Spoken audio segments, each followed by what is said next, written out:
नमस्कार। इस देश में 2014 से एक ऐसी शुरुआत हुई है जिसमें आप पहले तय करते हैं कि आप किसको संदेश देना चाहते हैं और उस संदेश के आधार पर नियम बनाए जाते हैं। पहले तय किया जाता है कि नियम किसके लिए हैं और उन नियमों से हासिल क्या होगा, फिर उन नियमों को सार्वजनिक किया जाता है। जी हाँ, मैं बात कर रहा हूँ नागरिकता संशोधन कानून की। वही कानून जिसका 2019 में भरपूर विरोध पूरे देश भर में हुआ। शाहीन बाग के आंदोलन को आप उसी विरोध के आंदोलन के रूप में जानते हैं, जिसे कोरोना की विभीषिका के कारण रोका गया। लेकिन जब वह आंदोलन अपने चरम पर था तो उस समय सरकार की ओर से और तमाम पूरी मशीनरी की ओर से कहा गया कि इसको रोका जा रहा है, इसलिए इस तरह की किसी आंदोलन की ज़रूरत नहीं और उसे ठंडे बस्ते में डाल दिया गया। लेकिन एक बार फिर जैसे ही 2024 लोकसभा चुनाव की तैयारी शुरू हुई, आनन फानन में सरकार ने सीए को लागू कर दिया, उसका नोटिफिकेशन जारी कर दिया और अब उसके नियमों की जानकारी धीरे धीरे हमारे पास आ रही है। आप जानते हैं, पाकिस्तान, बांग्लादेश और अफगानिस्तान से 31 दिसंबर 2014 से पहले भारत आए हिंदू, सिख, ईसाई, बौद्ध, जैन और पारसी समुदाय के लिए ही नागरिकता का प्रावधान इस कानून में किया गया है। मुसलमानों को इससे छोड़ दिया गया है। मुसलमानों को छोड़ने के लिए जो कारण बताए गए हैं वह सब कारण किसी भी तर्क के आधार पर, किसी भी मानवतावादी दृष्टिकोण के आधार पर खरे नहीं उतरते। वह कारण जो बताए गए हैं वह केवल एक ही ओर इशारा करते हैं कि बीजेपी, आरएसएस लगातार भारतीय बहुसंख्यकों को संदेश देना चाहते हैं कि मुसलमानों को दूसरे दर्जे की नागरिकता की कोशिश की जा रही है। मुसलमान केंद्र में नहीं हैं, अगर केंद्र में कोई है तो वो हिंदू हैं। आप जानते हैं कि आरएसएस की ओर से मुसलमानों को छोड़कर और कुछ हद तक भारतीय मुसलमानों को भी लगातार हिंदू बताने की कोशिश की जाती है, बार बार कोशिश की जाती है और एक विभाजक रेखा इस कानून के माध्यम से सामने लाई गई जिसमें केवल मुसलमानों को छोड़ा गया। तो आज हम जानने की कोशिश करेंगे, समझने की कोशिश करते हैं कि इस कानून में नया जो प्रावधान आया है वह कैसे हिंदू बहुसंख्यकों को और अधिक धार्मिक आधार पर प्रसन्न करने का संदेश देता है और कैसे ये बताता है कि इस कानून को लेकर सरकार की तैयारियां मजबूत नहीं हैं, सरकार की तैयारियां व्यवस्थित नहीं हैं। इस कानून में जो सबसे बड़ी जानकारी सामने आ रही है वह जानकारी है कि अगर आप पाकिस्तान, बांग्लादेश और अफगानिस्तान से आए हैं तो आपको किसी जहां भी आप रह रहे हैं उसमें निकट पुजारी के पास जाके आपको प्रमाण पत्र हासिल करना होगा। जी हाँ, आपको पुजारी के पास जाकर प्रमाण पत्र हासिल करना होगा। अब आप सोचिए कि जगह जगह पर जो मंदिर हैं और जगह जगह पर जो पुजारी हैं वह कितने शिक्षित होंगे, कितने पढ़े लिखे होंगे कि वह ऐसे जटिल मामले का हिस्सा बन सकते हैं।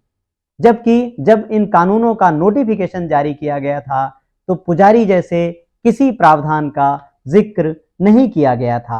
अंग्रेजी अखबार द हिंदू ने इस पूरी खबर को रिपोर्ट किया है और द हिंदू ने बताया है कि जब उन्होंने 26 मार्च को सीए के आवेदन संबंधी जानकारी के लिए सरकार द्वारा उपलब्ध कराई गई हेल्पलाइन 1032 पर कॉल किया तो उन्हें बताया गया कि स्थानीय पुजारी सीए की योग्यता का सर्टिफिकेट जारी कर सकता है, प्रमाण पत्र जारी कर सकता है, जिससे आवेदक के धर्म का सत्यापन होगा।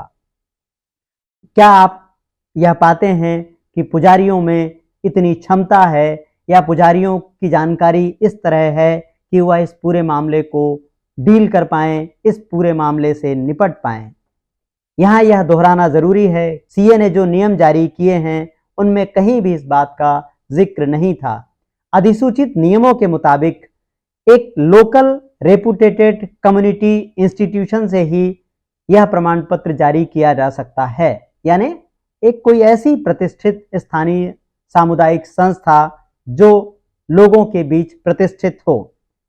अब सरकारी हेल्पलाइन बता रही है कि पुजारी सीए का प्रमाण पत्र जारी कर सकते हैं।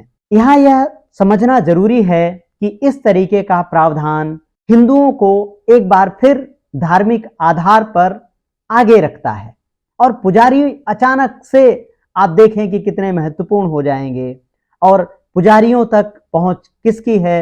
ये जो गली मोहल्लों में जगह जगह आप देख रहे हैं कि आरएसएस का एक बेस कैंप बन रहा है, आरडब्ल्यूए के रूप में हम देख रहे हैं कि कैसे नागरिकों में विभाजन के प्रयास किए जा रहे हैं। बहुत सारी सोसाइटीज में यह अघोषित नियम है कि वहाँ मुसलमानों को घर नहीं दिए जाएंगे, वहाँ मुसलमानों के लिए किराए पर घर लेना तक मुश्किल हो गया है। और इन सबके सूत्रधार कॉलोनियों में आरडब्ल्यूए हैं। स्थानीय मंदिरों के माध्यम से इस तरह के संदेश देने की भी कोशिश की जा रही है और पुजारियों को इसमें हम एक भूमिका निभाते हुए देख रहे हैं। इस बात के प्रमाण जुटाना, सामने रखना बहुत मुश्किल है, लेकिन समाज में जो कुछ घट रहा है उसे आप तक तो पहुंचाया ही जा सकता है। द हिंदू की रिपोर्ट बताती है, केंद्रीय गृह मंत्रालय की सीए हेल्पलाइन के माध्यम से जो प्रतिक्रिया मिली है उसके अनुसार यह अधिनियम स्थानीय पुजारियों को आवेदकों के धर्म को मान्य करने के लिए पात्रता प्रमाण पत्र जारी करने की अनुमति दे सकता है। प्रमाण पत्र एक अनिवार्य दस्तावेज बना दिया गया है जिसे एक हलफनामे और अन्य दस्तावेजों के साथ संलग्न किया जाना है और आवेदक को सीए के पोर्टल पर अपलोड करना है इसे अन्य दस्तावेजों के साथ। यानी पुजारी अचानक से इतने महत्वपूर्ण हो जाएंगे कि वह किसी को नागरिकता देने की कड़ी में महत्वपूर्ण भूमिका निभाएंगे और जाहिर है इससे समाज में एक तरह से उनका महत्व बढ़ जाएगा और उनकी पूछ परख अघोषित रूप से काफी बढ़ जाएगी। मैं तो कहती हूँ कि सरकारों का काम होता है प्रोपेगेंडा करना। वो प्रोपेगेंडा पिछली सरकारें करती रही, ये सरकार थोड़ा अच्छा करती है, इसका प्रोपेगेंडा में एक्सपर्टीज है। यहाँ मुश्किल ये है कि यहाँ एक ऐसी आबादी तैयार हो गई है जो इस प्रोपेगेंडा पे यकीन करना चाहती है। जबकि इस खबर में अब तक जो जानकारी सामने आई है उसमें पुजारी की कोई परिभाषा नहीं हो सकती है। एक मंदिर में एक पुजारी हो सकता है, एक मंदिर में 2 पुजारी हो सकते हैं, एक मंदिर में 5 पुजारी हो सकते हैं।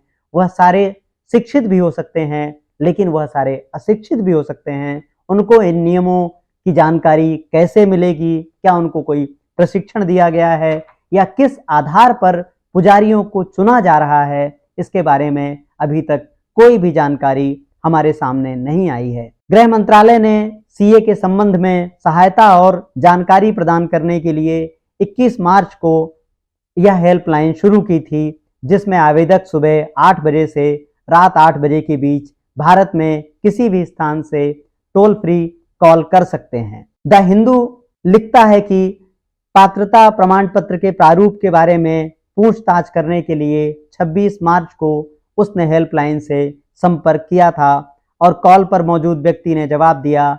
यह कागज की खाली शीट पर या 10 रुपए के स्टाम्प पेपर पर भी हो सकता है। वही प्रमाण पत्र जो पुजारी द्वारा प्रमाणित किया जाएगा। इसमें आवेदक को बताना होगा कि वह किन कारणों से भारतीय नागरिकता प्राप्त करना चाहता है और अपना स्पष्टीकरण देना होगा। द हिंदू आगे लिखता है, कोई भी संस्था जिस पर लोगों को भरोसा हो वह प्रमाण पत्र जारी कर सकती है।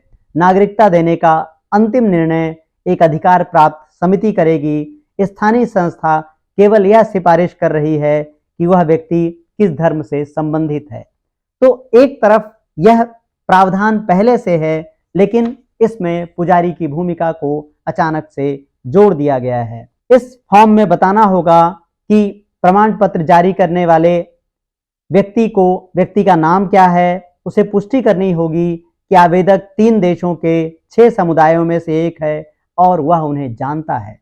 आप समझने की कोशिश कीजिए, एक पुजारी का दायरा, उसकी समझ कितनी सीमित हो सकती है। हम सब जानते हैं कि पुजारियों की शिक्षा के बारे में कोई भी जानकारी आमतौर पर पुष्ट करना बहुत मुश्किल काम है, क्योंकि वह धार्मिक आस्था की बात है। एक मंदिर में पुजारी काम कर रहा है, आप में से जो हिंदू हैं और जो मंदिर जाते रहे हैं, कितनी बार उन्होंने पुजारी की शैक्षणिक योग्यता पूछी होगी, आप समझ सकते हैं। यह तो आस्था की बात है, आप पुजारी से आस्था के लिए मिलने जाते हैं, उसकी योग्यताओं के लिए नहीं। लेकिन इस पूरी प्रक्रिया में अचानक से स्थानीय पुजारी योग्य पाए गए और उनको इस महत्वपूर्ण काम से जोड़ दिया गया है। पुजारियों को प्रमाणित करना होगा कि उनकी जानकारी के अनुसार, विश्वास के अनुसार वह हिंदू, सिख, बौद्ध, जैन, पारसी, ईसाई समुदाय से हैं और उपयुक्त समुदाय का सदस्य बने रहेंगे।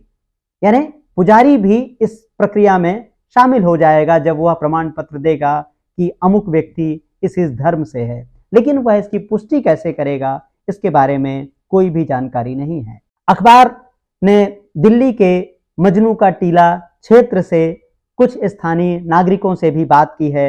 इनमें से एक नागरिक धर्मवीर सोलंकी हैं, जो अपने परिवार के साथ 2013 में पाकिस्तान से भारत आए थे। इन्होंने बताया है कि 100 से अधिक पाकिस्तानी हिंदुओं ने अब तक नागरिकता पोर्टल पर अपना पंजीयन कराया है और यह सभी लोग उत्तरी दिल्ली के मजनू का टीला इलाके में रहते हैं। इन्होंने कहा है कि अभी दस्तावेजों के प्रमाणीकरण की वह प्रतीक्षा कर रहे हैं और उन्होंने सारे अपने जो प्रमाण पत्र हैं वह आर्य समाज मंदिर से और कुछ को पास ही स्थित शिव मंदिर से प्रमाण पत्र लेकर अपने दस्तावेज जमा किए हैं। तो इसकी पुष्टि खबर के रूप में होती है। जो अखबार ने जानकारी दी उसको उसने इन नागरिकों के बयानों के आधार पर पुष्ट भी किया है कि ऐसा हो भी रहा है। ऐसा नहीं है कि केवल प्रावधान है, यह इस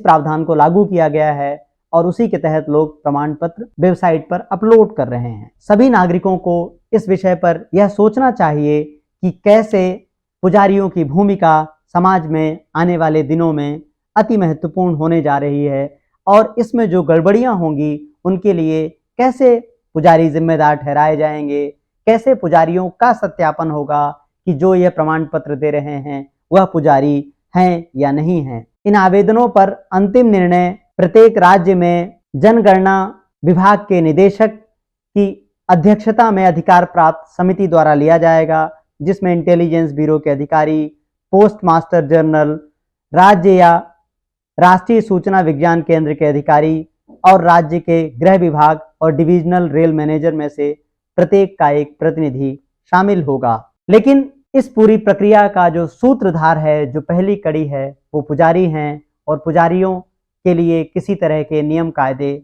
अभी तक सामने नहीं आए हैं। तो हम समझ सकते हैं कि एक बार फिर सरकार अपने द्वारा बनाए जा रहे कानून में हिंदुत्व को बढ़ावा देने की कोशिश कर रही है, हिंदू राष्ट्र के अपने अभियान को आगे बढ़ा रही है, क्योंकि पुजारियों का हिंदू धर्म से ही सीधा संबंध है और सीधा रिश्ता है। इसके माध्यम से आने वाले दिनों में आप देखेंगे कि कैसे अफवाहें फैलनी शुरू होंगी और कैसे बताया जाएगा कि सरकार किस तरह से हिंदू धर्म और पुजारियों को आगे बढ़ाने का काम कर रही है। संविधान, लोकतंत्र और नागरिकता से जुड़े विषयों पर हमारे वीडियोस को लाइक करें, सब्सक्राइब करें। अगर संभव हो तो हमारे चैनल को ज्वाइन करें, हमारी आर्थिक मदद करें और उन सभी विषयों पर नज़र बनाए रखने में मदद करें जो आपके लोकतंत्र और संविधान से सीधे जुड़ी हुई हैं। नमस्कार।